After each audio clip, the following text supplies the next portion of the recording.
Ako se mwaretse Miss Naomie wenyine mwabantu mwaretse Miss Naomie wenyine ko mbona mukomeje kumwiha ku mbuga nkoranyambaga ndetse ni ibintu navuga ko bitari byiza. Miss Naomie ibingibi bishobora kuzamuviramo ikintu gikomeye cyane n'ihungabana mu gihe kizaza kubera ko yihanganye kuva kera ariko ibyo ngiye gukorekera hano ni inkuru nziza ariko ni inkuru mbi mu buryo bumwe cyangwa ubundi.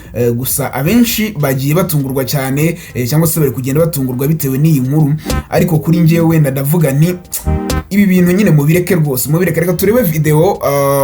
Gusa ni byiza cyane byo, ni ngiye guhera ku nkuru nziza kugira ngo mpite njya ku nkuru mbi. Navuga ko ariko atari ibintu byiza habe na gato, ni ibintu ntishimiye. Buretse gato turebe. Okay, somebody said I'm handsome. Yeah, they can say you, but they can't touch. Okay, babe. See? Is Katya pregnant? So don't tell us. Is Katya pregnant? I'm gonna tell y'all right now if Katya is pregnant. I'm gonna tell you right now. So hano nkuko nyine muri kubibona ni umugabo wa Katya cyangwa se uwo bita Adonis Fira yari kumwe na Miss Nishimwe Naomie, ariko muri comment abantu bari live maze barababaza bati ese Katya yaba atwite, maze umugabo we ahita asubiza nyine gutyo uri kubibona. Listen, she is complete. Oh, baby, back up. Complete. Wow. Iyi ni inkuru nziza cyane, ni ibintu nishimiye, ariko impamvu uri kubona ntari kubiserebura cyane ni kubera ko hari indi nkuru mbi yihishe inyuma y'ibi ngibi. Iyi ni video rero yasohotse mu minsi yashize, abantu benshi bari kuvuga bati ni byiza cyane Katya Kamari ndetse na Adonis Fira bagiye kwibaruka umwana wabo wa mbere, ndetse ari ibintu byiza cyane twese twarishimye, ariko ntabwo ari hakajemo ikintu gikomeye gutya ngiye gukubwira. Gusa nabwo ndamutse ngiye kuvuga ibintu nibagiwe kukubwira ko uwitwa Miss w'u Rwanda 2020 uyu nguyu Naomie ameze neza muri iyi Miss, ahagaze neza, ari gukora neza, ndetse yanditse n'igitabo akita More Than a Crown, kiri gucuruzwa cyane dore ko gishuduyigo twinshi. Ariko abantu b'abanyarwanda benshi cyane bakomeje kwiha uyu mukobwa. Navuga ko ari ibintu ngewe byanambabaje bikinambabaza, dore ko na mbere yavuze kuri iki kintu avuga ati rwose aba bantu bazatuma umuntu aniyahura, none no kuri iyi nshuro hagarutse ikindi kintu navuga ko ari gishya kitari kiza habe na gato. Iyo ugiye kureba rero usanga Katya Kamari ari umuntu wasezeranye nyuma ya ntuza y'uyu nguyu muri umunawe uyu nyine Naomie. Ubona ko ari ibintu nyine byabaye nyuma, nkuko iyo ugiye kubireba kuri YouTube ubisanga nyine usanga wenda Katya nyine usanga ubukwe bwe bwarabaye ejo bundi, ntabwo ari nk'ubwa Naomie kuko zo twazinyweye mbere nkuko wabibona hashize amezi 7, ariko wajya kureba kwa Naomie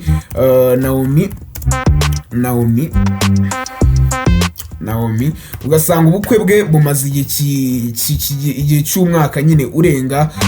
Ariko ibi ngibi byose ndi kubikwereka kubera impamvu imwe gusa, ngira ngo tuvugeho ndetse tunarebeho, ndetse ndaza kukwereka n'ibindi bintu byakomeje kuntungura bitari byiza habe na gato. Ubona ko ari ubukwe bwabaye mu kwa 12 ku itariki 29 mu mwaka wa 2024, none tugeze 2026. Urumva imyaka yagiye, ariko ikintu abantu benshi batari kumva ngo ni uburyo uyu mwana w'umukobwa bita Miss w'u Rwanda 2020 Naomie yaba atarabyara. Abantu bari kuvuga bati gute uyu mwana w'umukobwa akiri umukobwa kandi yagakwiye kuba yarabaye umugore, bitewe nuko haciyeho igihe kingana n'imyaka 2, birumvikana ngo yagakwiye kuba yarabyaye. Bati se uyu Miss Naomie nuko yaba afite ikibazo cyo kutabyara cyangwa ni umugabo we nyine bidakunda? Ariko njyewe nabireba nkavuga nti nyamara ibintu muvuga ntabwo mubizi. Hari n'undi muntu wagiye muri comment y'iyi video nyine Katya Kamari bavuga ko atwite, arangije aravuga ati Sheri Naomie ndabakunda cyane, akira gutwita mu izina rya Yesu Kristo, uku kwezi urabona igisubizo kizima pe. Wowe na Michael muraseka mushima Imana kuko abategerezanyije ubwuzu umubebe wanyu ni benshi, abategerezanyije ubwuzu umubebe wanyu ni benshi. Birumvikana rero twese abakunda uyu mwana w'umukobwa Miss Nishimwe Naomie dutegereje kubona umwana, ariko nyine ntabwo ngiye nishimye.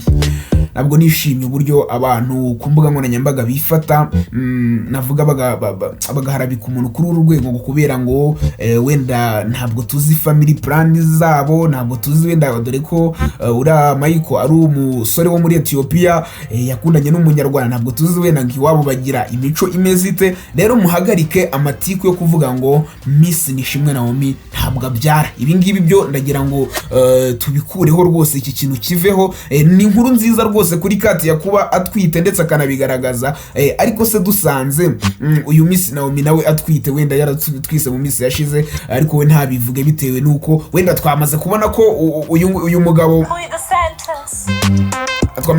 mugabo uyu nguyu Adonis Fira ari umuntu wita wivugira aho ngaho, nta bintu by'amabanga nkuko nyine nawe wagenda ubyibonera. Hanyuma hari n'ikindi kintu cyambabaje mu minsi yashize, ari nabwo mvuga nti uwitwa Kazungu Kabose agende gake kuko bashobora no kumufunga. Nanjye ubwanjye nshobora no kubona uburyo bwo kumurega nkanamurega, bitewe nuko ibi bintu akomeza gukora ntabwo ari byiza. Ngiye byarambabaje cyane kubona yara umuntu ufite audience ingana gutya. Reba post yashyizeho ngo Naomie aratwite.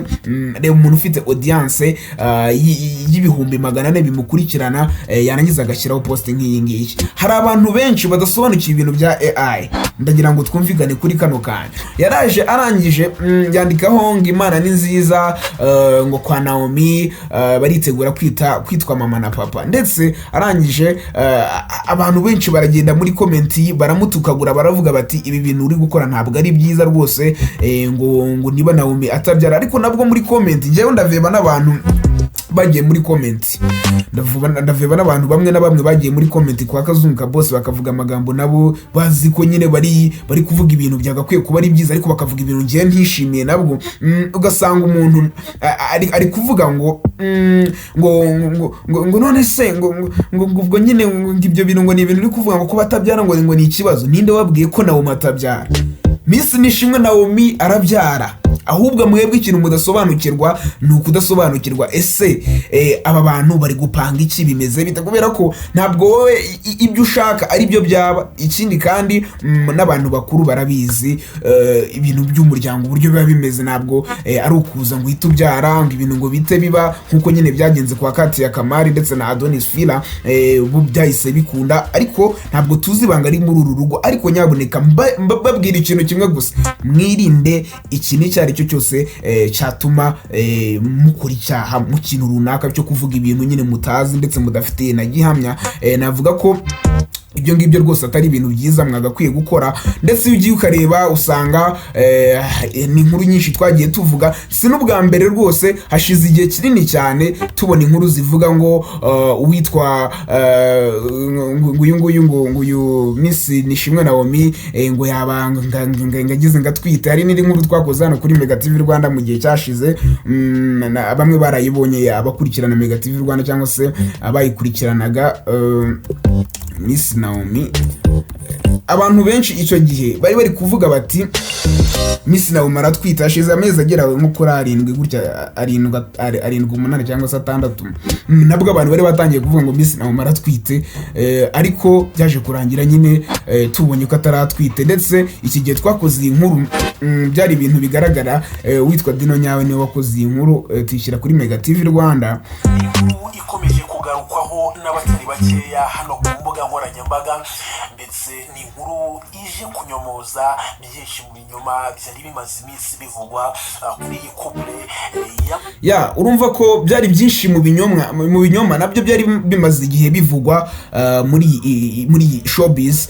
Icyo gihe nyine hashize amezi agera kuri 6, yego hashize amezi 6 ibi byose bivuzwe, nabwo bitari byiza. Icyo gihe nabwo barabivuze, bavuga bati aratwite, nabwo abantu bagiye barasara baravuga bati koko birashoboka kuba atwite.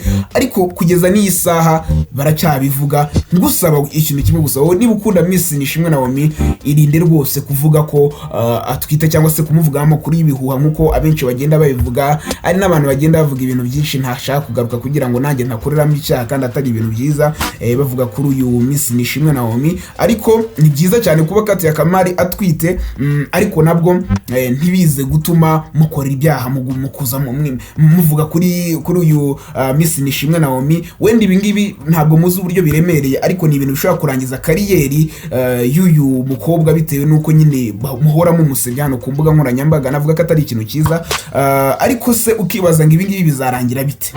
Ibingibi bizarangira bite? Bizarangira bigenze bite? Reka ngushimire rero nkubwire ngo wakoze kubana nanje hano kuri Mega TV Rwanda.